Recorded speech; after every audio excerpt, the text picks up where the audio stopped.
idinku salaamaya anigoo saaxiibadayda kooxda onkod dhextaal uga dhigayo iyo garsoorka gobolka Banaadir gudoomiyihii gobolka iyo gudoomiyihii maxkamadda rafacaanka intaba maanta ayadoo kooramka markaan joognaan dhahna anaga baarlamaanka waa loo dhan yahay oo maanta haddii ay tahay garsoor haddii ay tahay xukuumad haddii ay tahay baarlamaan ayadoo dawladda hay'adaheeda iyo dastuuriga dhan ay wada dhan yihiin mudanayaal iyo marwooyin assalaamu calaykum waraxmatullaahi wabarakaatu waxaan u malaynayaa aniga maanta hadal ima furna waxaan taaganahay meel ay saaxiibadayda ee wixii ay ka dhigeen aan ogahay asluubta meeshii ay cantara uu ka lahaa hal qaadara shucaraa'u min mutaradami am hal carafta daara bacda tawahumi ma dadkii gabiyaayay ee meesha yimid bay u yidhi aniga oo cantara wax igaga tageen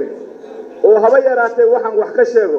mise ma anaa meel yaroo dilaacsan oo xataa aan harqaamo oo igaga tageen fanaaniintii halkaa joogay ee heesaha wadaniyadda ab an daawun kulli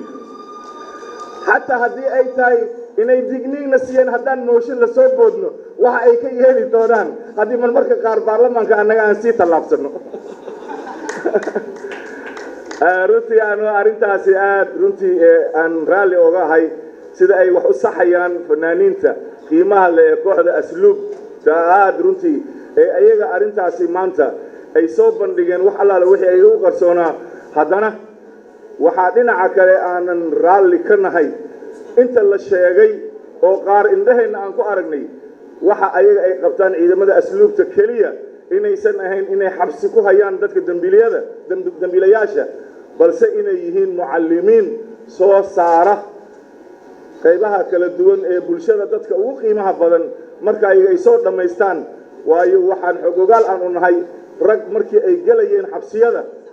iyagoo xaalkooda la og yahay oo aan xataa jusacama dhiganin markii dambe markii xabsiyadooda ay soo dhammaysteen la arkay iyagoo caalimiin ah oo ummadda diinta oo ayaga aad moodid fiqiga iyo ay soo barteen iyo sida maaragtay ay u sharxayaan yacni qur-aanka iyo tafsiirka runtii ay tahay arrin aan runtii la inkiri karin ee dhammaan ay tahay kuwa ay soo qabteen hawshaasi asluubta soomaaliyeed ciidamadooda oo runtii marna la dhihi karo xabsi maahana meesha marmarka qaar waaba jaamacadaad leedahay oo laga soo baxo mudanayaal waxtarka maaragtay lagama sheekayn karo ciidamada asluubta haddii wax soo saarka ay ahaan lahayd sida prime ministerka uu sheegay haddii ay ahaan lahayd dhinaca technicianka ee maanta sida hadaaye la tilmaamaybo keliya haddaad warshadda mobilka adiga aad dhex gashid kataaligyada ay ku soo hordhigayaan waxaan u malaynayaa gabar Soomaaliyeed oo dalban lahayd alaabta Turkiya ha laygu arooso ama alaabta Talyaaniga ha laygu guuriyo ay waqtigan joogto dhihi lahayd laakiin hablihii hore ayaa wax oge inaad weydiisaan marna waxaan dhihi lahaa horta hablaha saaxiibadayda ee quruxda badan baarlamaanka igula jirta ee da'da yar bal inaad asluubta tagtaano aydan isku hawlin meelaha kale iyo carwooyinka baryahan ee la isku garbaynayo taasaan idin doori lahayn anigana maalintaasi waxaan u malaynayaa anoo kooxda fanaaniinta ee onkod garab socdo maalintaas ina xataa heesiyaan ilaaway inaan maalinta aan shankaroontayda ku dhufan lahaa marka waxaan leenahay hablaha Soomaaliyeedow asluubta ha moogaanina haddaydan guursanaynin walba warshadooda ha moogaanina maxaa yeelay meeshaasi waxaa taalla wax aan laga sheekayn karin oo runtii maanta ee qof kasta ee alaabta guriga dhigta kollayba aniga waxaan idin sheegayaa beri dhaweyd mar aan tegey uu igu marti qaaday taliye maaragtay sareegaas xasan waxaa la ii sheegay ninkii saddexaad ma noqon kartaa alaabtan ahaa oo yaa iga horeeya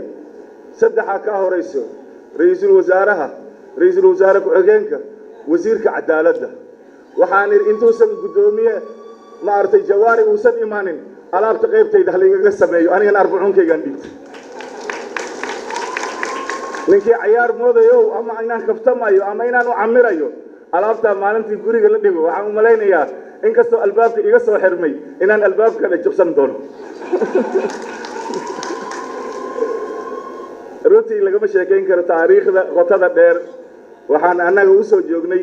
ayagoo la leeyahay ama magac ahaan ciidamada asluubta marna gogle marna ilaalo ma garataya marna askar gaalshiro maantana ciidamada asluubta magaca ay wataan waa magacii akhlaaqda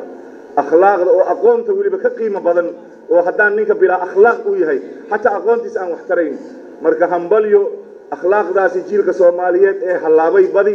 mushkiladihii dagaalada ay reebeen cidda kaliya aanu aragno taliya Xasan Xuseen Cismaan sareeya gaas intii adiga aad soo qabatay taariikh waxa kaaga filan alla ilaahay maanta haddii asluubtii Soomaaliyeed xarunteedii ee burbursanayd ee afgooy markii loo jeeday ayada iyo jaamacadda laga ashhaadan jiray haddaad maanta adiga aad tiirkeeda aad soo cusboonaysiisay mar kale inay sidan ay u dhisnaato anuu aan ogahay farsamo yaqaan weyn horeyna kaaga horeeyay haddana kaaga dambayn doono isagana kullay baraadaar ku xiriyaa iyo wuxuu meesha ku soo darabo bashiir oo aan ognahay kartidiisa ciidamada asluubta taliyihiinii hore iyo taliyaha cusub waxaan idin leeyahay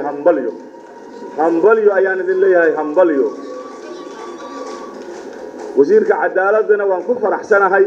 asagoo runtii nasiib uu u helay saaxiibo ee kolleego uu la shaqeeyo dad runtii garsoorka ka sokow markii laga yimaado ee runtii ciidamada asluubta oo aan u aragno inay yihiin ciidan aanan runtii aanan la xaqiri karin wax ay dalka ay ka hayaan ama dadka ay u hayaan